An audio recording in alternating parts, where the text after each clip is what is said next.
saat ini masih kita diberi kesehatan dan panjang umur sampai sekarang.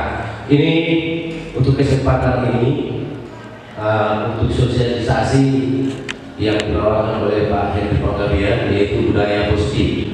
Karena kita menyambut dengan baik, bagaimana nanti di sana saya lakukan narasumbernya itu adalah Pak Panggabean.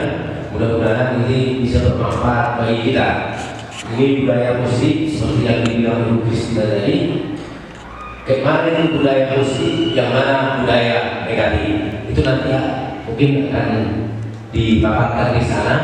Budaya positif, yang mana budaya negatif. Apa keuntungan dan kerugiannya kalau yang kita anut budaya positif? Apa kerugiannya? Begitu juga dengan budaya negatif. Di mana itu makanya kerja itu menambah mindset kita di kehidupan kita sehari-hari. Itu dalam di keluarga kemungkinan atau di dalam lingkungan sekolah, begitu juga dengan bermasyarakat. Itu yang nanti akan kita pahami di sana, mana-mana aja yang akan kita anut di sana, budaya positif atau budaya negatif. Jadi mudah-mudahan dengan pemaparan ini pengetahuan kita semakin luas untuk budaya positif. Bagaimana budaya positif? Itulah yang mungkin itu kalau yang sudah dikatakan positif berarti hal-hal yang baik. Hal-hal yang baik itulah yang mungkin nanti yang akan kita dengarkan ataupun bersama persepsi selama ini yang kita pandang. Apakah yang kita pandang selama ini kita anggap budaya positif padahal sudah budaya negatif. Jadi mudah-mudahan dengan adanya yang dibuat di sini pemaparan atau sosialisasi mengenai budaya positif, ya budaya positif, mudah-mudahan itu menambah ilmu ataupun menambah mindset kita untuk hari-hari berikutnya. Untuk mempersingkat waktu acara ini dengan mengucapkan puji dan syukur kepada Tuhan Yang Maha Esa, acara sosialisasi budaya positif di SMK Negeri 1 Baligi yang dibawakan oleh narasumber kita Pak Panggabean resmi saya buka. Terima kasih. Kami serahkan ke Bapak narasumber. Ya, terima kasih buat kepala sekolah yang dalam hal ini diwakili oleh Wakil Kurikulum buat kesempatan yang diberi saya kesempatan untuk mensosialisasikan budaya positif. Mohon maaf sebelumnya saya tidak menggurui, saya hanya diberi tugas untuk menyampaikan apa yang sudah saya peroleh begitu. Jadi ini sebenarnya kita saling berbagi, tidak ada di sini yang saling menggurui. Yang saya dapat itu saya coba saya bagi sama rekan-rekan semua. Oke, biar kita langsung.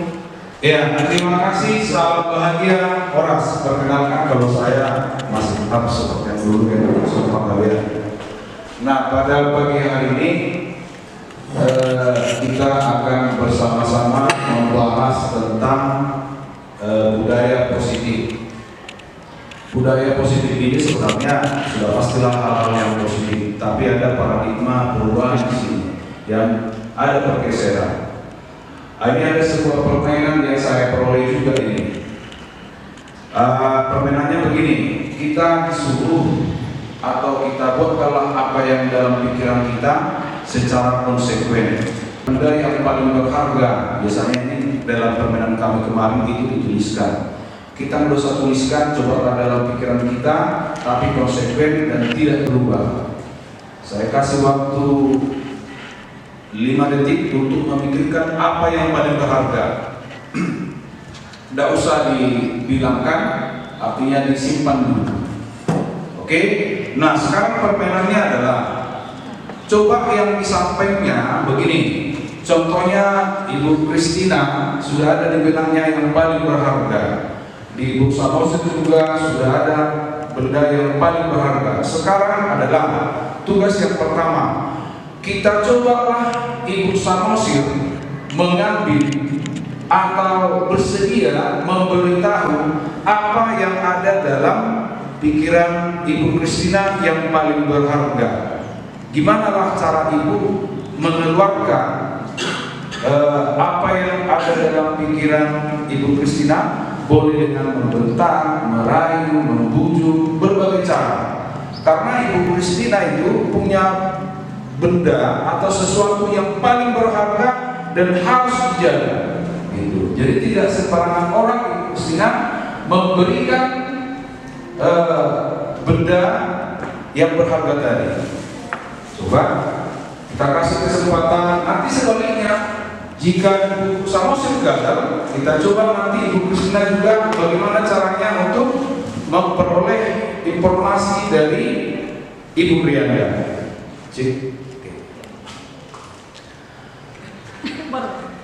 Ya, gimana lah cara Ibu untuk mengeluarkan atau memperoleh informasi yang berharga tadi dari Ibu Christina? Saya bertanya. Terserah Ibu, gimana caranya membentak, merayu, boleh. Usaha Ibu lah untuk memperoleh informasi.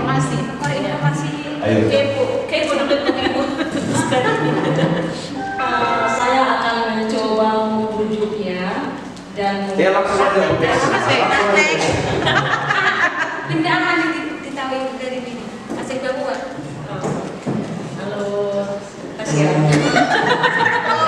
Berayu dia. Berayu. Kita kalik nama. Ada kata kunci satu merayu ya. Kita kemana? Jalan-jalan, makan. Kemana itu kan pada aku tahu. Ada kok. Oh iya, harus kuat ya. Biar kami dengar juga gimana cara Ibu memperoleh informasi itu. Belajar dulu deh. Oke, kita coba sebaliknya dari Ibu Christina coba. Gimana cara Ibu supaya Ibu tahu apa benda yang paling berharga dalam pikiran Ibu Samosir yang Ibu harus tahu. Boleh caranya, boleh. Caranya bisa macam-macam, merayu, membujuk, membentak. Gimana caranya? Betul, sudah Ibu. Tahu nggak? Hah? Iya dong. Jangan jaga sendiri. Apa itu yang Dan yakin Ibu Samosir bahwasanya benda itu adalah benda yang paling berharga dan tidak sembarangan orang yang tahu. Nah, bisa tahu.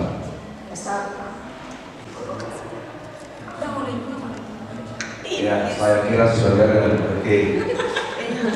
Ya, kita coba ke yang laki-laki. Ini kan Bapak Otang. Bapak Jual tadi nggak tahu informasinya. Coba Bapak tuju Pak Hotang atau Pak Hotang mentuju Pak Sianipar untuk memperoleh informasi itu. Gimana caranya?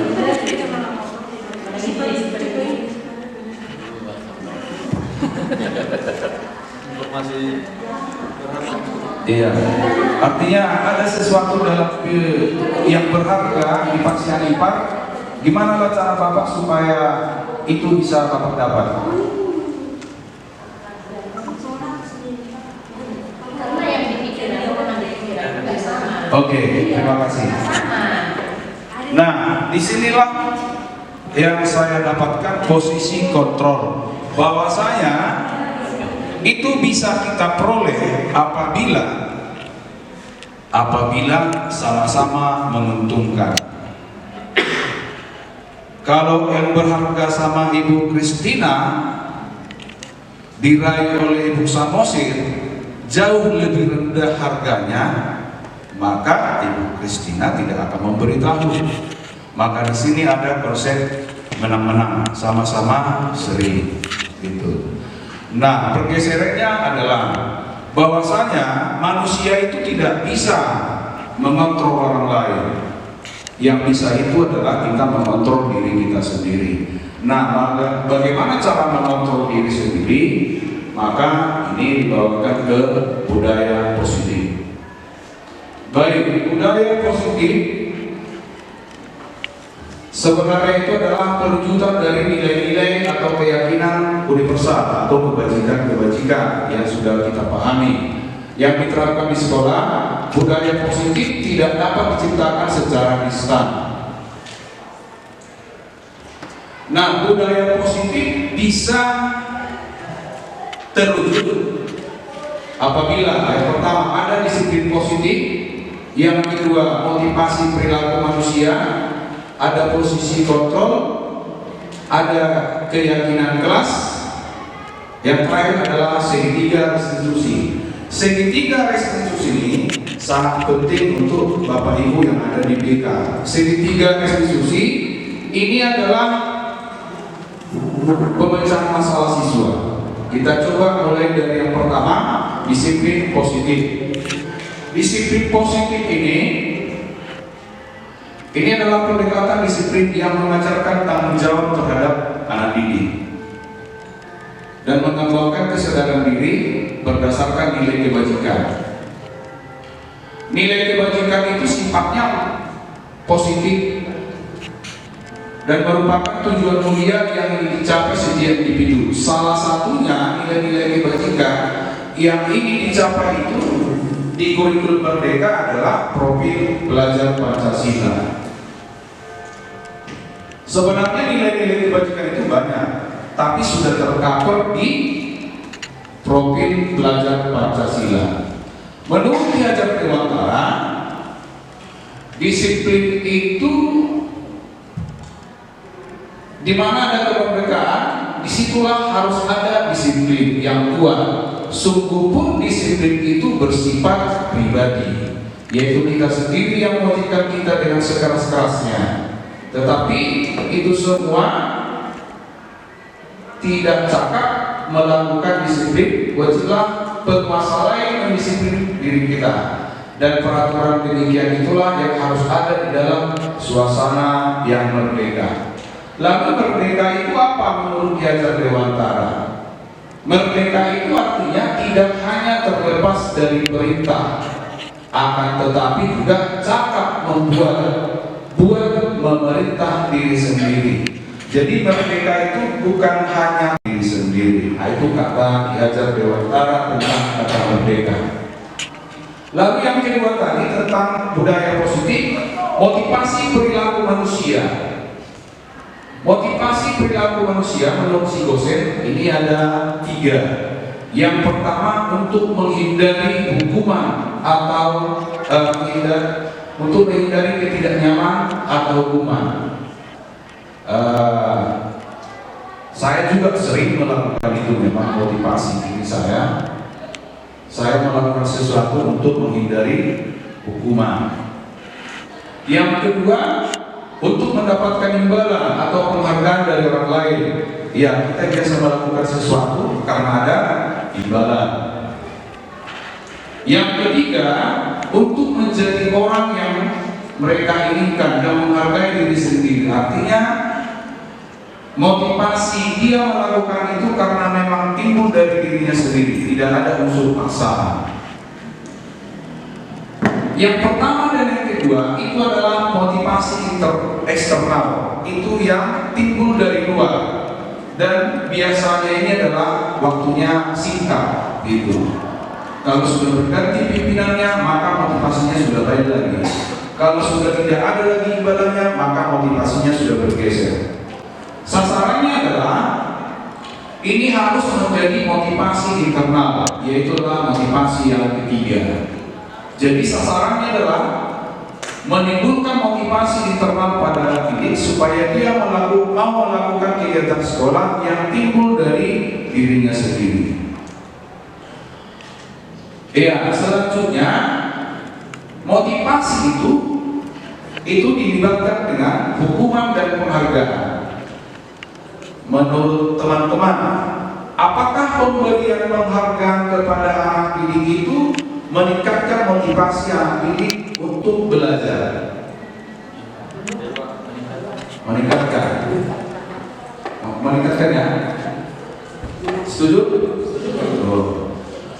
Ternyata yang saya juga merasakan itu sebenarnya. Bahkan juga saya pernah diskusi itu sampai agak lama juga. Kenapa orang yang diberi penghargaan itu justru salah dalam salah memberikan itu kepada anak didik? Ternyata pemberian penghargaan itu pengaruhnya hanya jangka pendek. Itu adalah motivasi eksternal. Jadi kalau tidak ada lagi penghargaan, maka dia tidak akan termotivasi. Yang kedua, penghargaan itu mengurangi ketepatan. Ini kata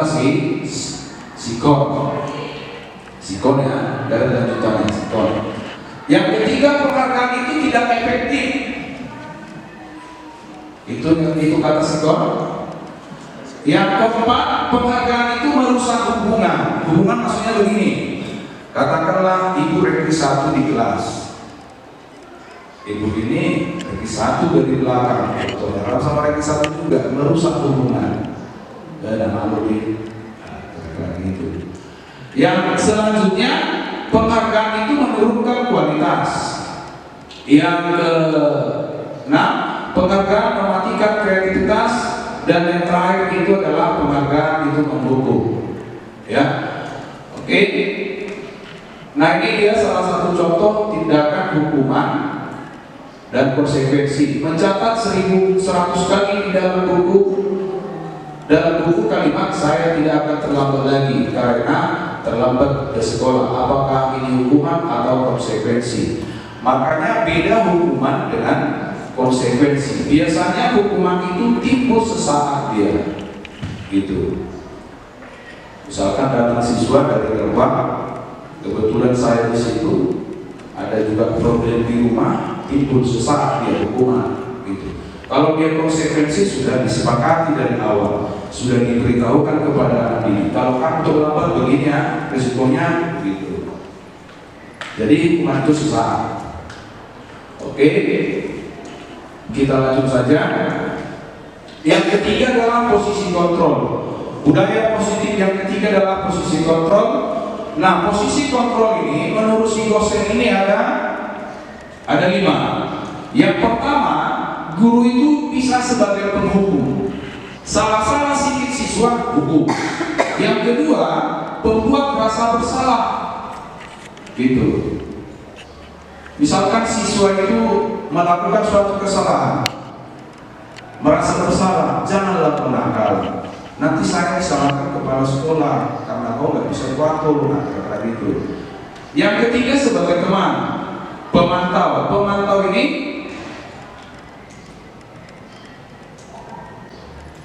pemantau. Seorang siswa yang melakukan kesalahan, dia selalu melihat peraturan yang sudah disepakati di sekolah.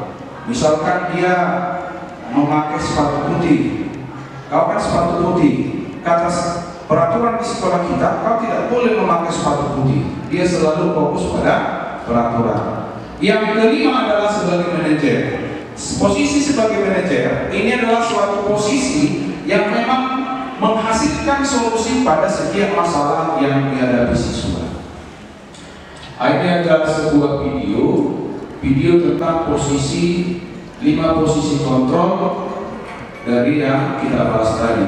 Nanti kita lihat di mana perbedaannya seorang pemantau sebagai teman, pembuat rasa bersalah dan seterusnya. Selamat menyaksikan.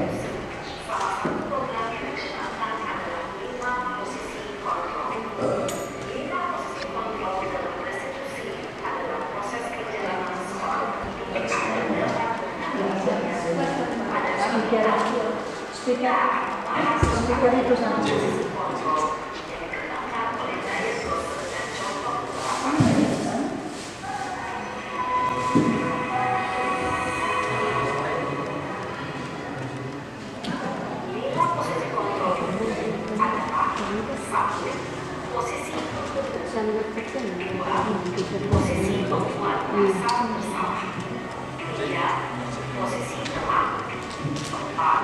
Posisi pemantau atau monitor, dan 5 posisi manajer. Untuk lebih memahami kelima posisi tersebut, mari kita saksikan kasus Naret yang terlambat hadir 20 menit ke sekolah dan melihat bagaimana kelima posisi kontrol dalam menghadapi masalah tersebut.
Ini posisi salah. Naren, kamu kenapa terlambat lagi, Nak?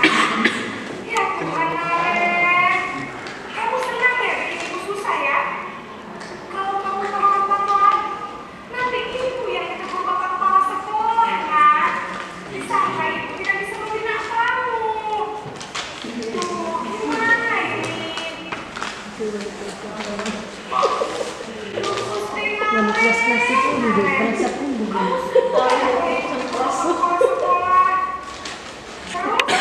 Sekarang ibu harus tulis apa ini di buku absen? Ini kamu sudah sering terlambat loh. Ibu harus apa coba? Maaf Bu, maaf sekali. Ya sudah, lain kali jangan bikin ibu susah lagi ya nak ya. Ibu tidak akan kuat lagi kalau kamu begini terus. Bisa jadi kalau ibu Sama saya coba Maaf sekali. posisi pembuat rasa bersalah berbicara dengan nada tenang, cenderung lembut.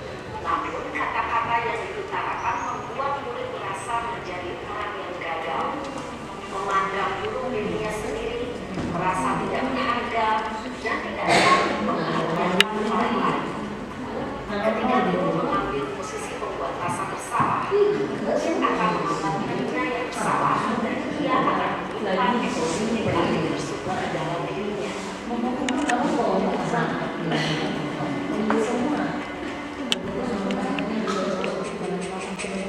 Ini posisi kemana?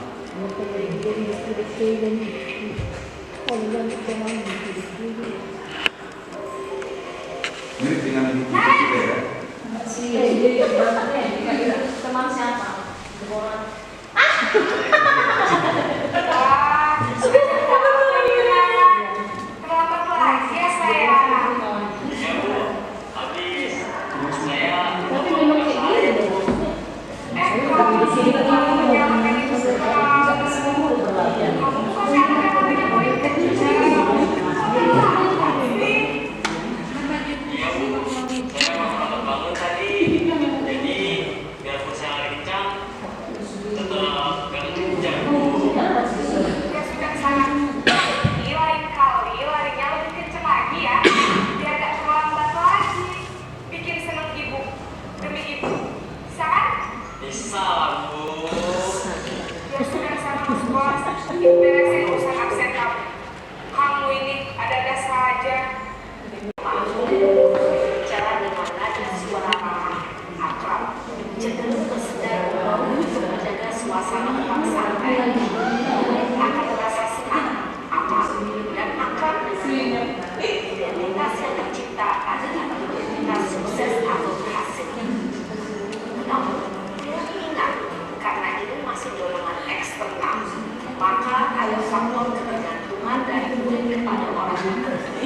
Di sini, absennya sehingga pada waktu murid bisa berperilaku baik, namun hanya kepada orang-orang tertentu saja.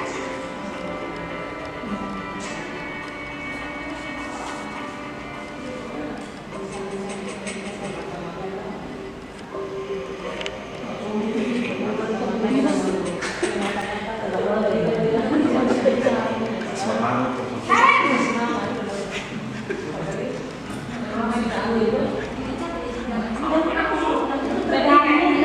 Apa Dari sekolah kita tentang jam berapa kita harus masuk sekolah, nak? Kita harus di sekolah jam 7 Bu. Iya betul, sekarang sudah jam 7.20. Kalian sudah tahu konsekuensinya jika terlambat hadir. Paham Bu, saya harus tinggal kelas pas jam istirahat selama 20 menit. Iya benar, konsekuensinya demikian. Jadi nanti jam 9.30 pas istirahat, kamu harus tinggal di kelas, kerjakan tugas tambahan untuk ketertinggalan kamu, ya. Baik. Posisi pemantau mengandalkan penghitungan atau data untuk mengontrol murid. Mengarahkan murid berdasarkan peraturan dan konsekuensi. Seorang pemantau bukan bahasa tubuh dan ekspresi wajah yang datar dan cenderung formal.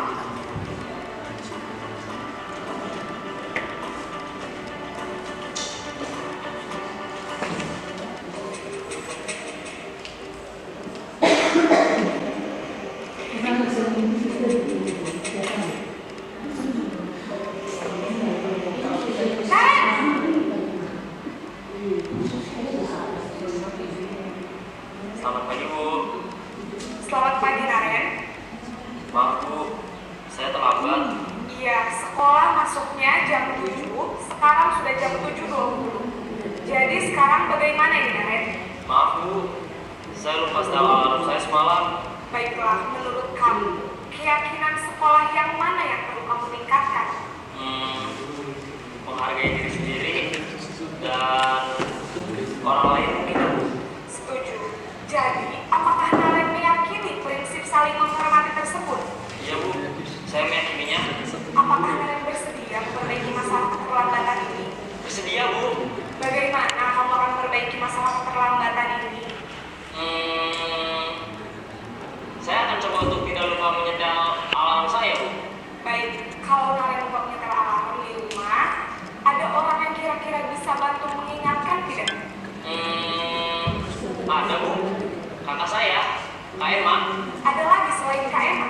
Selain Kak Emma, ada ibu saya. Baik, jadi yang mengingatkan Naren adalah Kak Emma dan ibu kamu ya?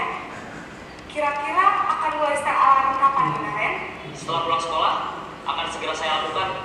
Baik, jadi Naren akan setel alarm untuk bangun besok pagi dan akan diingatkan oleh kakak dan ibunda Naren ya. Ada lagi yang mungkin perlu dilakukan, Naren, agar tidak terlambat bangun lagi? Tidak ada Bu. Baik, Naren, terima kasih untuk kerjasama kamu.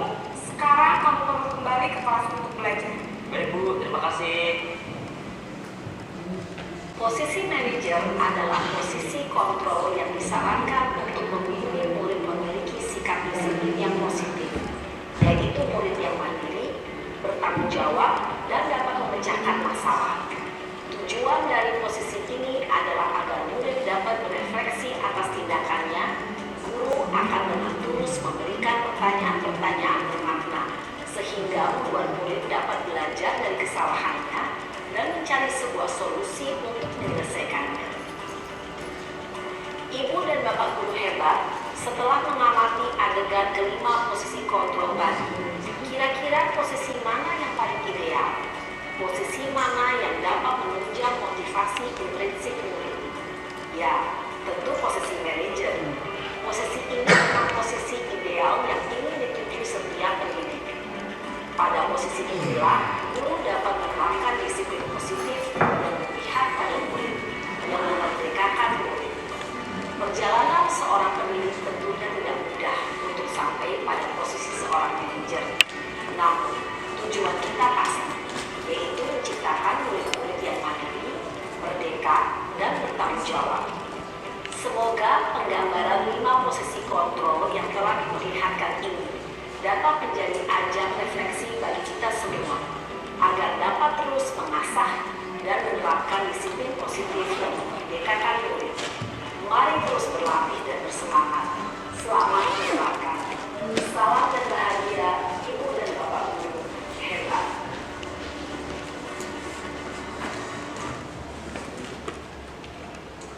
Ya, itulah 5 posisi kontrol yang disampaikan oleh si dosen. Jadi menurut kita tentulah kelima posisi itu terkadang kita tidak tahu yang kita lakukan dalam menyelesaikan masalah itu sebagai posisi mana, tapi yang ada dalam hati kita masing-masing tentulah untuk memperbaiki anak didik. Dari 5 posisi kontrol itu memang yang mencari solusi itu adalah posisi manajer. Yang keempat ini keyakinan kelas. Keyakinan kelas itu cara kerjanya begini. Kita membuat suatu nilai-nilai kebijakan di dalam kelas. Nilai-nilai kebijakan itu tentulah kita ambil dari siswa itu. Nilai-nilai kebijakan itu banyak. Semuanya memang tercover dalam profil pelajar Pancasila. Cara kerjanya begini. Ini cocok juga untuk anak kelas 10. Pertama begini, kita suruh dulu anak didik itu membuat suatu kesepakatan kelas, keyakinan kelas. Contoh, kita ambil dari sini semua. Misalnya tentang kebersihan. Nanti si anak didik akan membuat suatu keyakinannya, sebelum guru masuk, ruangan harus bersih. Nah, itu saling menghormati sesama teman, tidak membuli.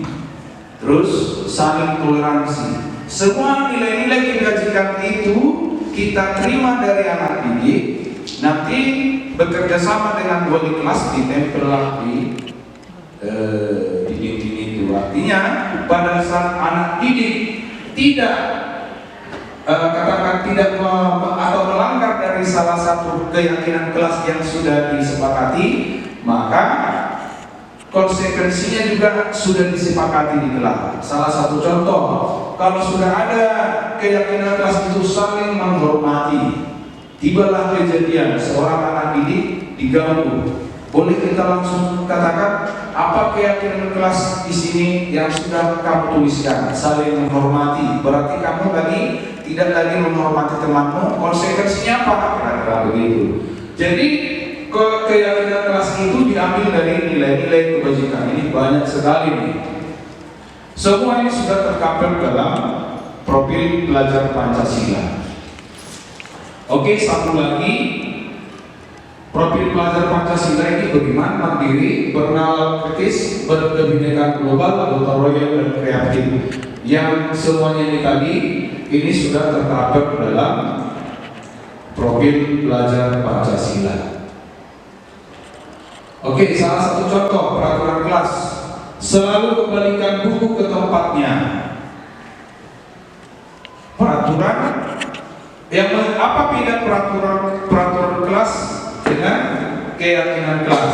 Yang lihat peraturan itu lebih identik dengan hukuman. Pada saat dilanggar peraturan maka dihukum. Gitu. Keyakinan kelas itu adalah suatu konsekuensi dari yang sudah apabila sudah ada keyakinan yang sudah disepakati, maka konsekuensinya ada. Itu juga sudah disepakati. Nah, ini dia, dilarang mengganggu orang lain. Harusnya yang lebih tepat menghormati orang lain, begitu. Ya. Salah satu contoh lagi, dilarang melakukan kekerasan. Jadi keyakinan kelas, keselamatan, menghormati orang lain, gitu. Oke, yang terakhir ini adalah segitiga restitusi. Segitiga restitusi adalah suatu segitiga tahapan pemecahan masalah pada anak didik. Ini ada 3 tahap. Sebelumnya restitusi itu apa? Restitusi adalah proses menciptakan kondisi bagi murid untuk memperbaiki kesalahan mereka, dan diharapkan juga ada solusi, ada cara yang diberikan atau cara anak didik tersebut untuk menyelesaikan masalah. Ciri-ciri restitusi ini ada 9. Nih, bukan menebus kesalahan, memperbaiki hubungan, tawaran bukan paksaan, restitusi menuntut untuk melihat ke dalam diri, mencari kebutuhan dasar, cara yang paling bijak, fokus pada karakter bukan tindakan, fokus pada solusi, dan yang terakhir adalah mengembalikan murid yang berbuat salah pada kelompoknya. Nah, ini dia 3 restitusi. Yang pertama itu adalah menstabilkan identitas. Di sini kita bisa menggunakan kalimat pada saat seorang anak didik melakukan kesalahan, bisa kita buatkan setiap orang juga pernah melakukan kesalahan. Saya juga pernah melakukan hal yang sama, gitu. Setelah menstabilkan identitas, lalu validasi kebutuhan. Kamu tentu kita bisa membuatkan kalimat secara didik. Kamu tentu punya alasan melakukan itu. Kamu tentu punya alasan kenapa terlambat, begitu. Lalu menanyakan keyakinan. Kita tanya, apa kira-kira setelah kamu melakukan kesalahan tadi, bersediakah untuk memperbaiki masalahnya? Bersedia. Kira-kira apa? Seperti posisi manajer tadi, kira-kira apa yang kau lakukan? Saya akan menyetel alarm saya, begitu. Jadi solusi itu timbul dari anak didik itu sendiri. Anak didik itu sendiri yang memperbaiki dirinya sendiri dengan cara kita menyampaikan kalimat-kalimat untuk untuk memperbaiki masalah anak didik tersebut.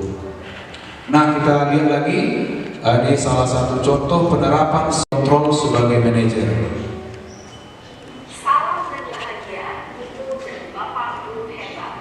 Ini cocok kali untuk per BB. Kita akan membahas tentang salah satu program disiplin positif yang diterapkan di lingkungan sekolah yang dikenal dengan nama restitusi.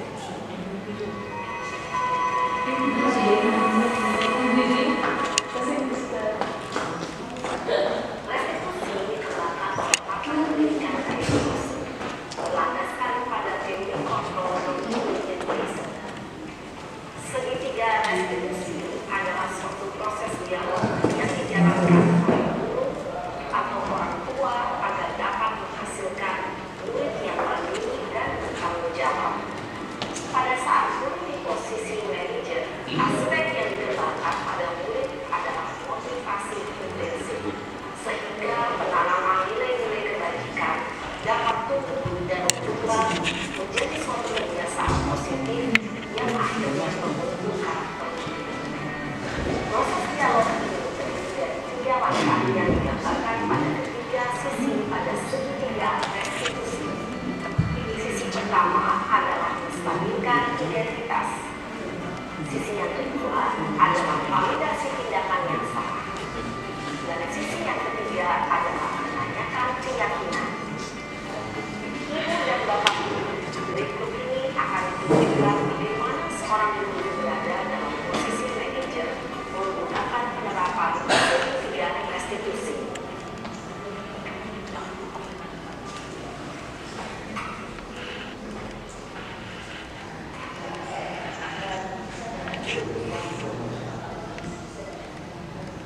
Siang sana.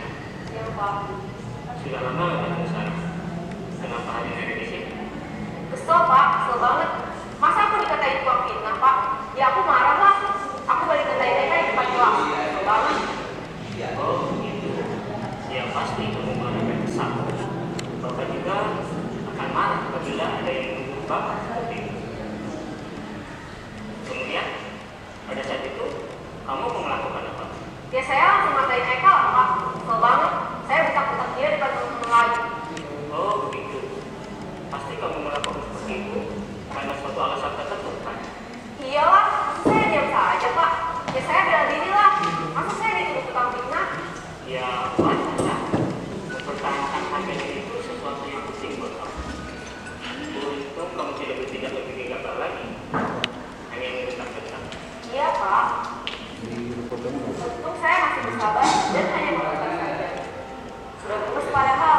Saya pasti bela diri lah. Ya pasti ya. Tapi kamu memilih untuk tetap bertahan dan bersabar. Kamu memilih untuk tidak berbuat lebih parah lagi. Iya. Nah, sekarang coba kita lihat lagi tindakan kamu yang mentak-mentak Eka di kelas. Tindakan kamu itu kira-kira sesuai dengan keyakinan kelas atau prinsip apa tidak? Enggak lah Pak. Capek Pak jadi pemarah. Jadi keyakinan atau prinsip mana yang kurang sesuai dengan keinginan kamu? Ya, saya sebenarnya sangat menghargai orang lain. Mungkin saat itu saya menjadi emosi. Jadi tidak menunjukkan sikap itu. Kamu meyakini tidak? Menghargai orang lain itu penting buat kamu. Yakinlah Pak. Iya, setuju. Kita harus saling menghargai. Namun, ada juga keyakinan yang kita sepakati yang perlu kita jalankan apabila kita sedang marah, kan? Ya, saya bisa lebih proaktif. Mulai dengan diri sendiri. Saya bisa jadi lebih sabar, mengambil jeda untuk berpikir mau apa selanjutnya. Kira-kira kamu bersedia memperbaiki masalah ini tidak? Sedia Pak. Kalau kamu memperbaiki masalah ini, kamu akan menjadi orang seperti apa? Saya akan menjadi orang yang bertanggung jawab kali ya Pak. Dan senantiasa proaktif. Iya, menurut kamu bagaimana rasanya menjadi orang seperti itu? Ya nyaman lah. Bangga bisa bersabar dan tahan diri. Baiklah kalau begitu. Yuk kita pikirkan bagaimana memperbaiki masalah ini.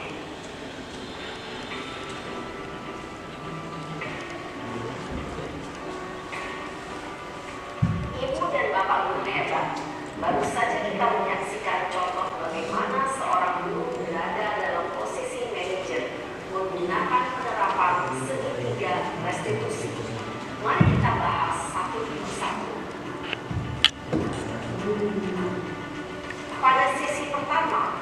menstabilkan identitas berdasarkan pada prinsip bahwa membuat kesalahan adalah bagian dari proses pembelajaran. Sisi pertama dari segitiga ini berperan menggeser identitas murid dari identitas gagal ke identitas sukses. Murid yang sedang bertingkah laku yang tidak pantas atau menarik diri saat itu sedang mengalami identitas gagal.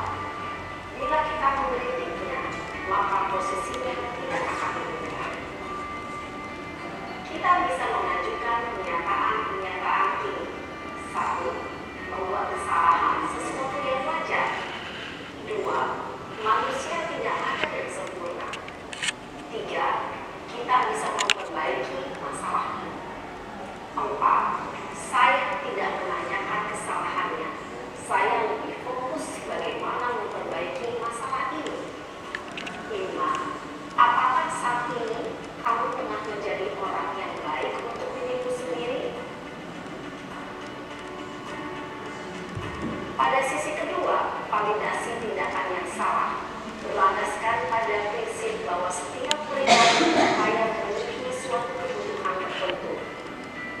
Guru yang telah memahami teori kontrol akan bergeser dari pemikiran stimulus respon menjadi proaktif dan mencoba untuk mengenali tujuan dari perilaku murid, mengenali dan mengakui kebutuhan murid ini dapat memperbaiki hubungan dengan murid tersebut.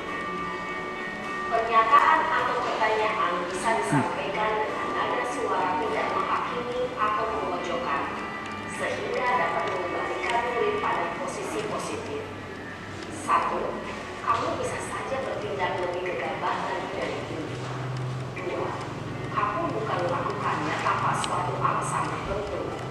3. Kamu melakukannya karena mempertahankan sesuatu yang penting bagimu. 4. Mungkin kamu bisa mempelajari suatu perilaku baru yang lebih efektif. Bersediakah kamu mempelajarinya? Selanjutnya, kita akan simak sisi terakhir, yaitu menanyakan keyakinan. Teori kontrol menyatakan bahwa pada dasarnya kita termotivasi secara intrinsik. Pada saat perilaku yang salah telah divalidasi dan identitas sukses telah stabil, maka murid telah siap memainkan keyakinan-keyakinannya dengan tindakannya yang salah dan pemikirannya telah bergeser menjadi orang yang jujur. Pertanyaan-pertanyaan ini dapat memainkan keyakinan-keyakinan yang dianut murid. 1. Sebagai keluarga atau kelas, apa yang kita yakini? 2. Nilai-nilai apa yang telah kita sepakati? 3. Seperti apa gambaran sebuah kelas yang ideal bagi kamu? 4. Kamu ingin menjadi orang seperti apa?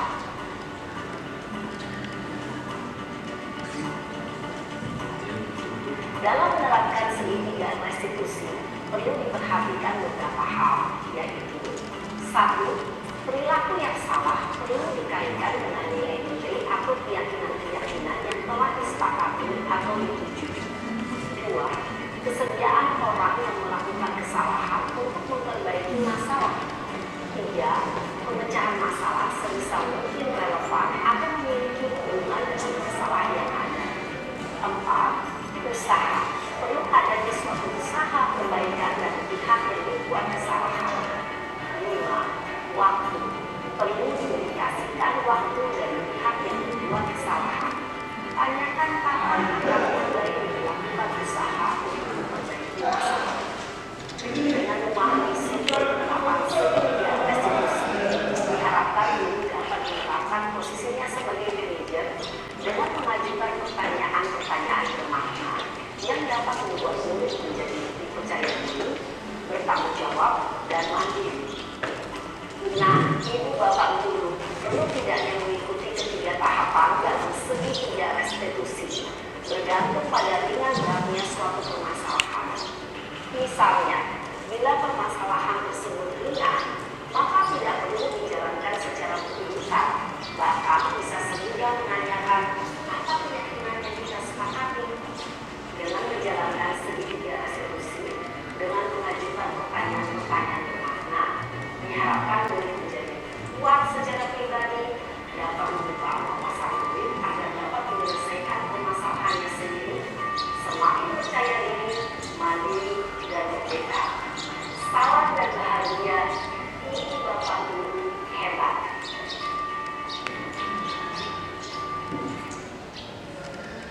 Ya, itulah dia tadi salah satu contoh pemecahan masalah dalam segitiga restitusi dengan posisi kontrol.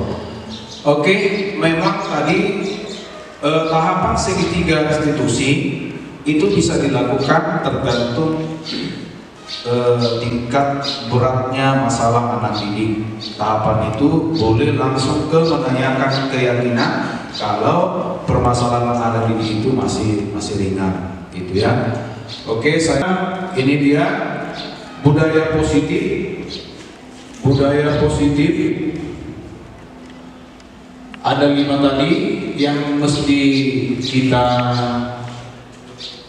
pahami dengan baik supaya budaya positif bisa berjalan di sekolah kita sesuai dengan yang diharapkan oleh kurikulum Merdeka. Ini tadi ada 5, disiplin positif, yang kedua motivasi perilaku manusia, yang ketiga posisi kontrol, yang keempat keyakinan kelas, yang ketiga adalah segitiga restitusi untuk pemecahan masalah. Itulah kesimpulan kita pada siang hari ini. Ada yang mau bertanya, kita saling diskusi. Oke, terima kasih Ibu. Tampul. Itu Pak, setelah itu nanti apakah itu hanya sebatas tindakan nyata atau harus ada hasil akhirnya berupa nilai atau berupa laporan di rapor itu? Terima kasih. Apakah budaya positif itu ada laporannya di rapor? Budaya positif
apa yang kita sepakati di kelas ini itu menjadi keyakinan kita. Yang membuat itu kita. Jadi kalau sudah kita sepakati, ya kita terapkan. Dan contohnya masuk kelas tepat waktu. macam-macam. Pokoknya apakah yang membuat kau itu senang? Dan, nah di sini saya punya ini. Silakan kamu tulis, ya. Kamu tulis apa keyakinan kita di kelas ini yang mesti kita sepakati. Jadi kalau dilanggar, ya ada konsekuensinya, gitu. Misalkan begini, saling menghormati, ya kan? Kalau tidak menghormati temanmu, nah kita buat konsekuensinya karena sudah kita sepakati, ya kan? Oke, misalkan sebelum saya masuk ke kelas, buku sudah ambil diambil dari perpustakaan. Paham ya? Oke, ini saya punya tas ini. Ini yang ini ada labnya di sini. Jadi tulisnya di belakang labnya. Kamu tulis, kamu berdua ya. Nah, nggak boleh contek-contekan, ini nggak ujian ini ya. Tulis.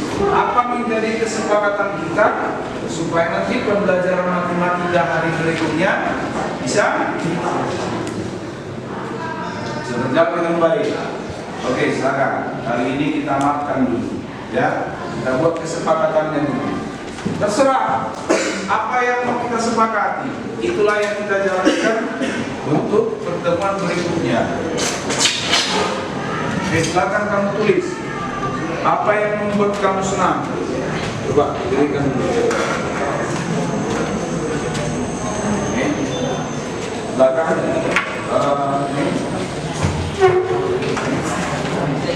Ini kertasnya kurang. Nah, coba kertas lembar nanti kita tempelkan di sini. Ayo silakan. Saya kasih waktunya 1 menit. Tidak usah dulu ya. Apa yang dalam pikiranmu yang membuat kamu senang, itu tuliskan. Ayo, kertasnya saya dibuatkan.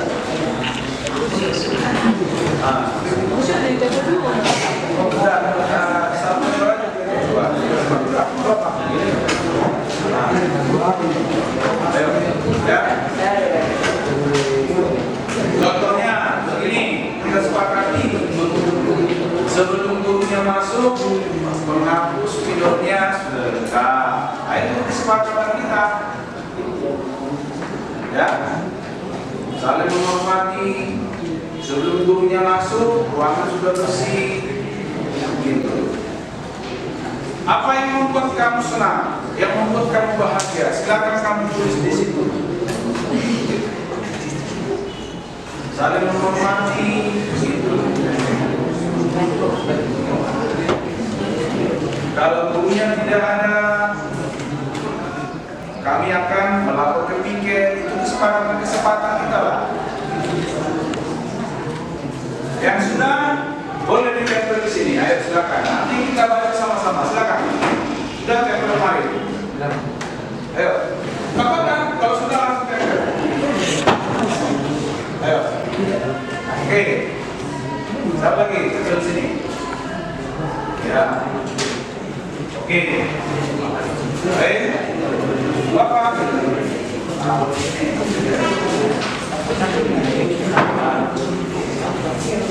Oke, boleh ke bawah, ke bawah juga boleh, silakan. Ayo, oke, baik.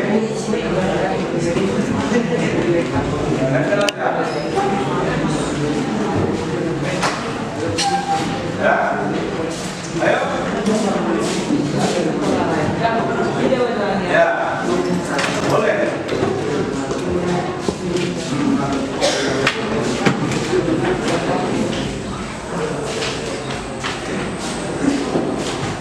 Ayo, baik. Biar kita baca sama-sama. Oke, baik. Apa yang dalam pikiranmu itu aja, coba tulis yang membuat kamu senang. Ayo. Udah, sini. Tadi masih ada tugasnya. Boleh, apa di bawah juga boleh.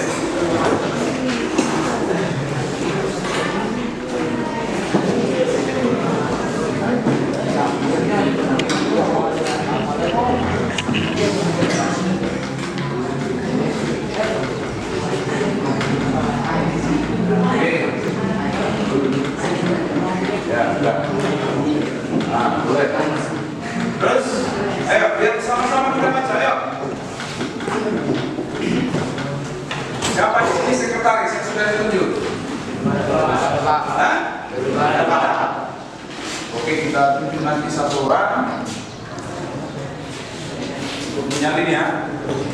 Nanti yang sudah disalin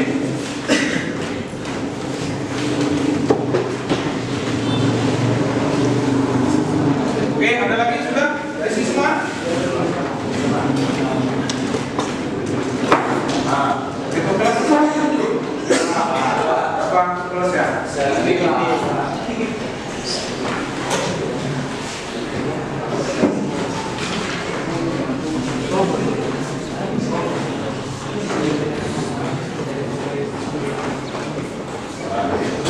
Oke, saya pegang saja.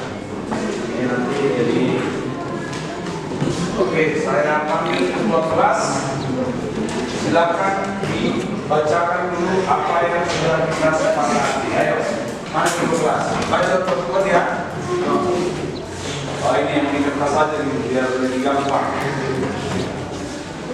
Baca. Jadi yang kita tuliskan ini kita sepakati, dan karena yang membuat peraturan di sini, kalian. Oke, coba yang pertama. Saling menghormati teman, harus tepat waktu ke sekolah. Oke, yang pertama saling menghargai teman. Apa lagi? Harus tepat waktu ke sekolah. Harus tepat waktu ke sekolah. Kalian yang membuat itu ya, jadi tidak boleh lambat. Oke. Satu orang dulu satu orang. Ini saling dulu saling. Di situ aja di bukunya. Nanti kita apakan. Saling. Yang pertama tadi saling menghormati teman. Nomor 1. Nomor 2 harus tepat waktu ke sekolah. Berarti nanti kalau kamu terlambat, kamu yang melanggar apa yang kamu buat. Ya kan? Iya, Pak. Oke. Yang kedua. Saling menghargai teman. Oke, sama saja. Terus Bisa ketemu teman. bisa ketemu teman. Maksudnya kemarin ya, kemarin. Hah? Siapa yang nulis ini? Tidak apa-apa. Maksudnya ketemu teman di luar kelas ini. Ini teman laki-laki atau perempuan? Laki-laki. Ya bisa lah pada saat ya kan? Maksudnya teman ketemu teman pada saat jam pelajaran atau bagaimana? Bisa. Nih. Saling menghormati, saling toleransi, tidak ada lebih. Ya. Berarti yang kedua apa yang dilihat tadi? Saling toleransi. Apa artinya toleransi? Ya, tidak boleh memandang suku, agama, ras, budaya. Ya kan? Misalkan ada di kananmu beda marganya, ya boleh, ya kan?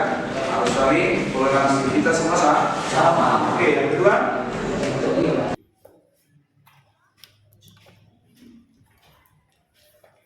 Oke, selamat pagi. Semangat. Selamat pagi. Oke. Baik, kita masuk ke pelajaran matematika. Namun sebelumnya kita buat dulu kesepakatan di kelas ini. Kesepakatannya adalah apa yang kamu inginkan. Jadi kita ubah dulu caranya. Kalau selama ini saya yang menginginkan, sekarang kemauan dulu. Ya? Oke. Jadi kesepakatannya begini.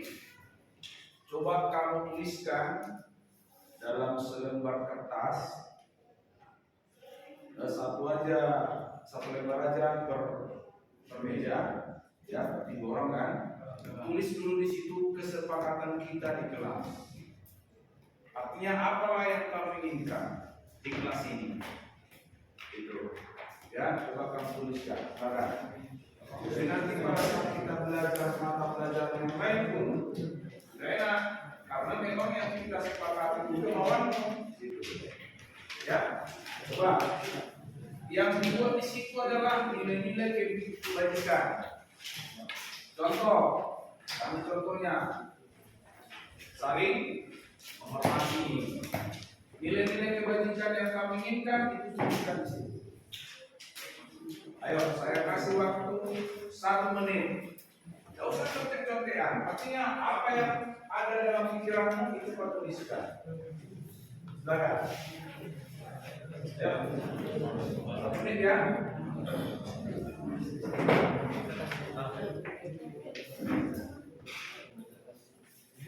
Ayo teruskan aja. Tidak usah dilihat punya temannya. Yang satu meja boleh saling diskusi.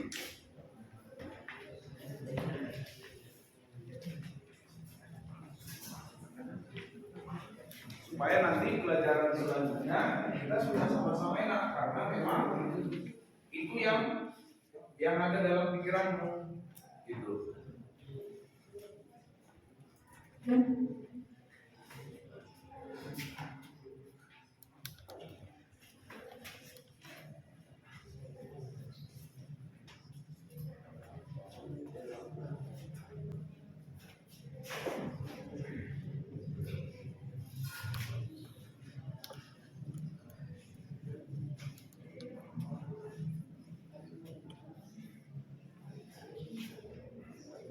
Ayo silakan.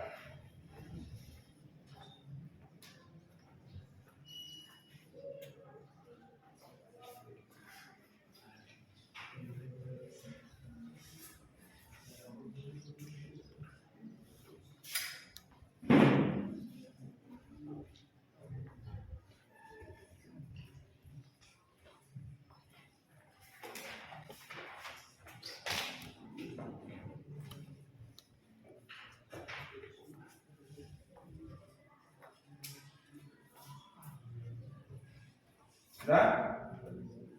Ayo, silakan antar ke depan biar kita sama-sama bacakan. Udah 1 aja, 2 boleh 2. Ayo. Saya kira sudah, ayo kumpul. Antar aja ke depan. Sudah. Sudah, sini. Sudah, oke, sudah, bawa aja kembali. Yuk. Saya kira tidak sulit ini. Apalagi ini yang kamu inginkan. Ya, ayo, kita kembali.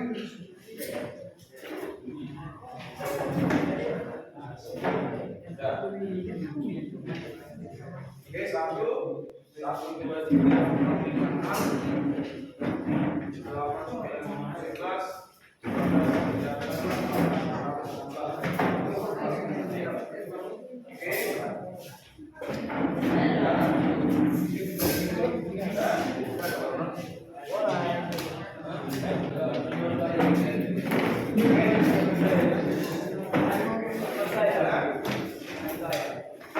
mana sekretaris?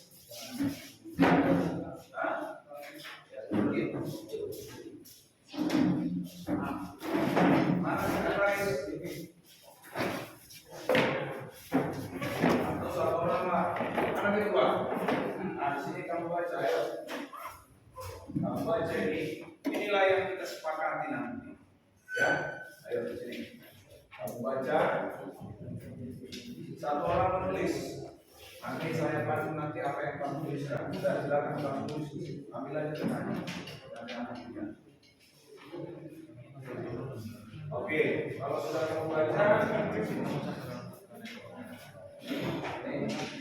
coba ambil satu-satu. Yang pertama, apa? Belajar dengan santai. Yang pertama, buat. Belajar dengan santai. Belajar dengan santai. Ini santai yang kamu inginkan ini seperti apa ini? Ada santai yang angkat kaki ya, dan juga itu santai ya, macam di pantai dia belajar angkat kaki. Maksudnya santai, belajar dengan santai dan serius. Lagi serius tapi santai. Serius aja di depan, baru santai. Belajar dengan serius dan santai. Itu yang pertama ya. Oke, yang kedua, tidak memberikan banyak tugas. Tidak memberikan banyak tugas. Nah, ini kita buatkan menjadi suatu keyakinan, tidak ini peraturan. Apa coba kalimat yang pas? Tidak ada kata tidak. Ayo. Apa? Coba apa? Ayo, silakan. Apa? Memberikan tugas. Di sini apa tadi? Tidak memberikan banyak tugas. Apa? Jadi apa kalimatnya? Mengurangi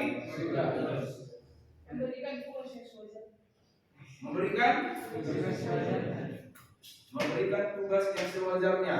Oke, kita buat kalimatnya supaya dia positif.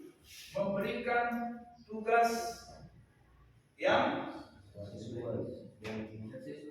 tadi kan ini kan tidak memberikan banyak tugas. Supaya kata tidak itu hilang, supaya positif dia, jadi apa ini? Memberikan tugas yang bagaimana? Lebih sedikit. Ayo, apa ini?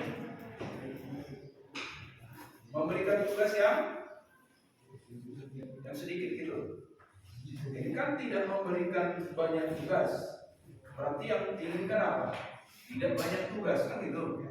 Kalau dihilangkan kata tidaknya supaya positif dia apa ya?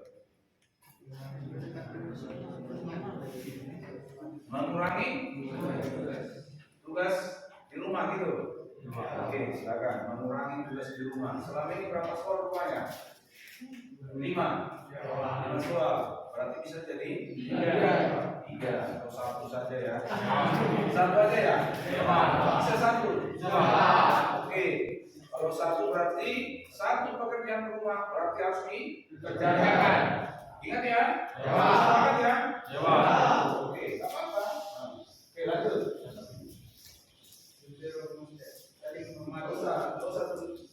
Namanya. 1 saling menghormati yang memang penting. Ya, kalau teman mengeluarkan pendapat jangan ditertawai.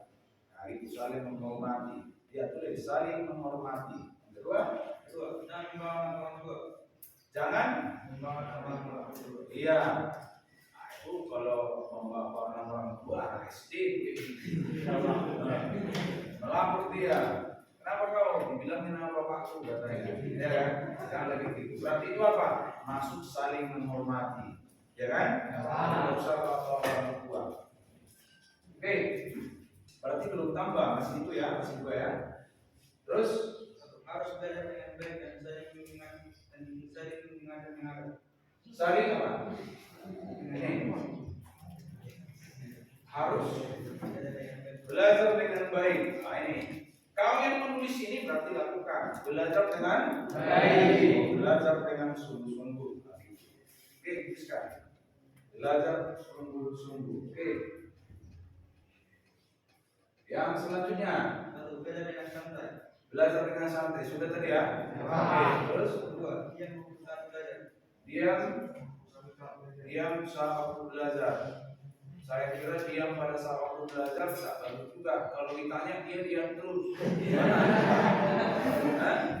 Sudah ditanya, diam dia. Kenapa diam? Sudah disepakati. Kan katanya harus diam. Artinya apa? Aktif pada saat belajar. Aktif ini bisa dia bisa berinteraksi. Bisa ya? Ya, aktif pada saat belajar. Oke. Saling menghormati. Udah tadi ya, saling menghormati. Selanjutnya, tidak mencari keributan. Tidak mencari keributan. Nah, tidak mencari keributan berarti apa? Tidak mencari keributan berarti sudah masuk dengan saling menghormati ya.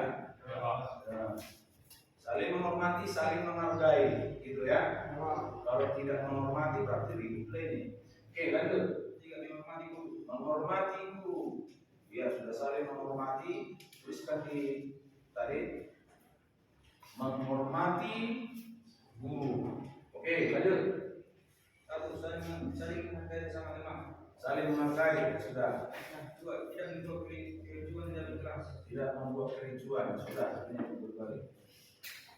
Terus 1. Saling menghargai sama. Ya, sudah.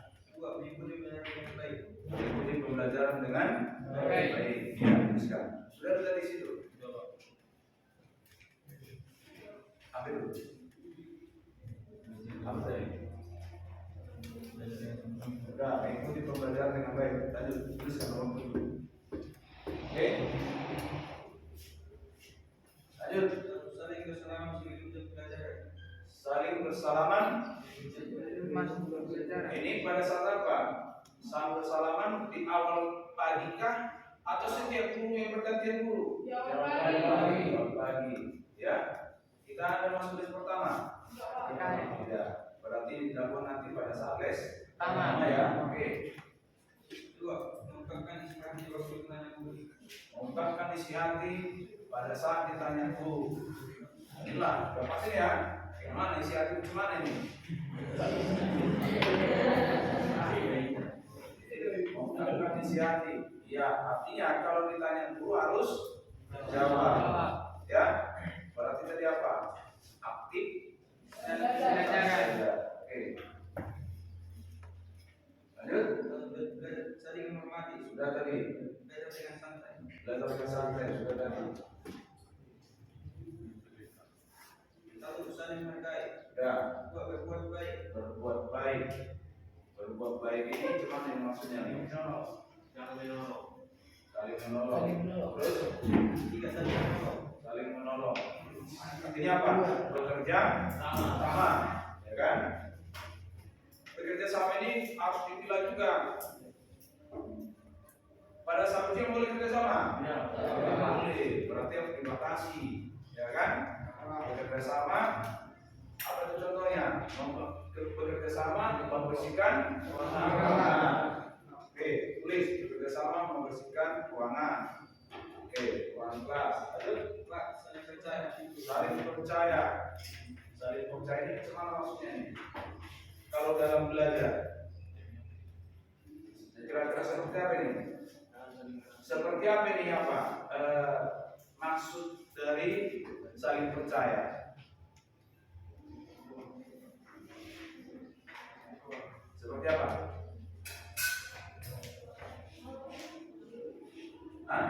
Maksud dari saling percaya ini dalam proses belajar apa?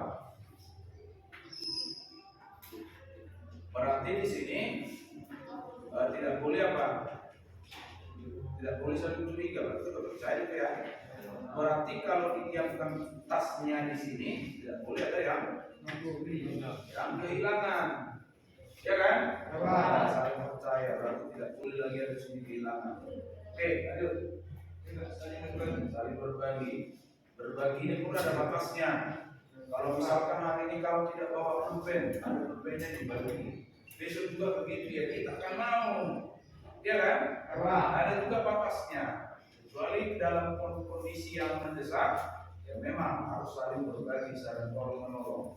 Kalau terus-terus, ya bosan juga kan? Ya. Oke, batasi. Tadi apa? Saling menolong. Oke. Saling menghormati. Sudah tadi. Pada sudah belajar kegiatan bicara dikurangi. Ya, pada saat kegiatan mencatat, sekarang kita sepakati kalau tidak dicatat, berarti kan bisa kau tangkap semua itu dalam memori, ya kan? Misalkan sudah ditulis bapak ibu gurunya di sini, tidak kau salin, berarti bisa kau tangkap semua itu, ya kan? Nah, jadi gimana? Mana caranya itu? Kau salinkah atau gimana? Berarti tidak usah banyak-banyak itu. Ya. Saya kira itu bukan banyak, kecuali saya pindahkan semua dari buku itu, saling dari halaman sekian sampai halaman sekian, karena harus seperti itu ya. Jadi kalau misalkan sudah ada di sini penyelesaian soal, katakanlah dua papan ini, ya supaya bisa melihat tentulah harus kau salin. Itu ya. Oke. Terus Menyenangkan saat belajar. menyenangkan saat pembelajaran, ya. Kira-kira apa yang bentuknya nanti menyenangkan saat pembelajaran akan dirancang dengan baik. Karena sekarang sudah kita mulai pembelajaran di sini itu adalah kemauan kalian. Kalau tugasnya tadi dikurangi dan dibagi menjadi satu, berarti setelah tugas itu harus dilaksanakan. Paham ya? Paham. Lanjut. Ya, sudah. Tidak ribut di kelas. Berarti apa? Ruang kelas harus kondusif. Tidak kita hilangkan kata tidak. Bisa ya? Oke, lanjut. Belajar dengan aktif sudah tadi. Tidak boleh di kelas belajar. Iya, tidak boleh ribut, berarti ruang kelas harus kondusif. Oke, silakan.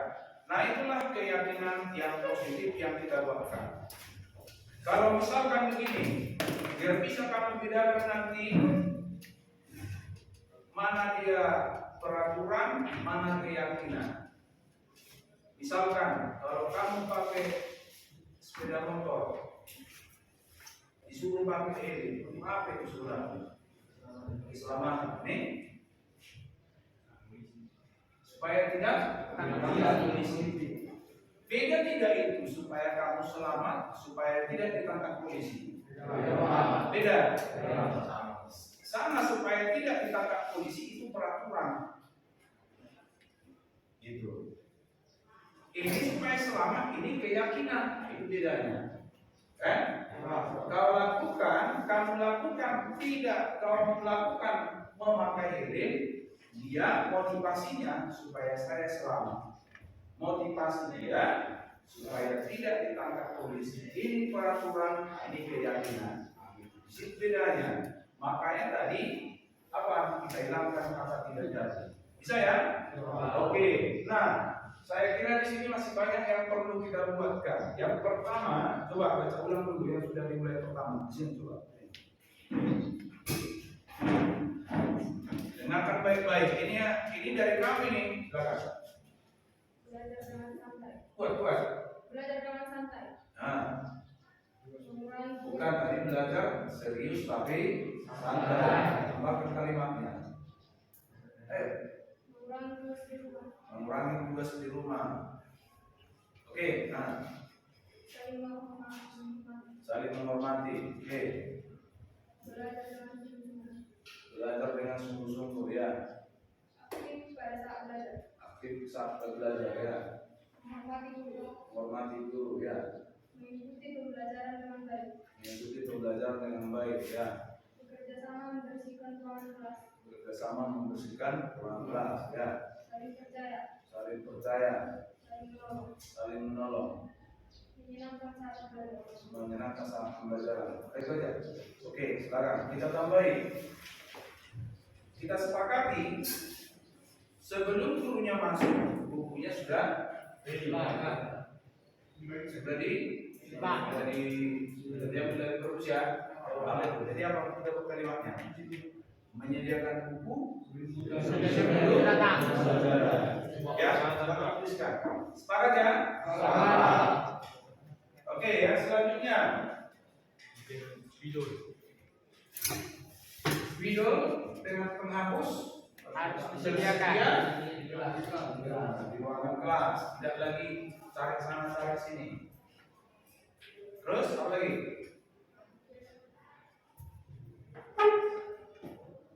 Apa lagi?